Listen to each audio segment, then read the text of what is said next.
Intra head adjustment section 70 of income tax act के according हम लोग लॉन्ग टर्म कैपिटल लॉस को सिर्फ लॉन्ग टर्म कैपिटल गेन के साथ सेट ऑफ कर सकते हैं। इसका मतलब लॉस का नेचर अगर शॉर्ट टर्म होगा तो वो शॉर्ट टर्म कैपिटल गेन के साथ भी सेट ऑफ हो जाएगा, as well as long term capital gain के साथ भी सेट ऑफ हो जाएगा।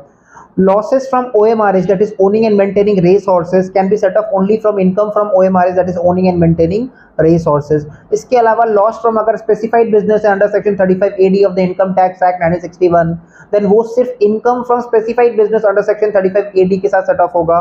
और अगर लॉस स्पेकुलेशन बिजनेस से है तो वो सिर्फ स्पेकुलेशन बिजनेस इनकम के साथ सेट ऑफ होगा।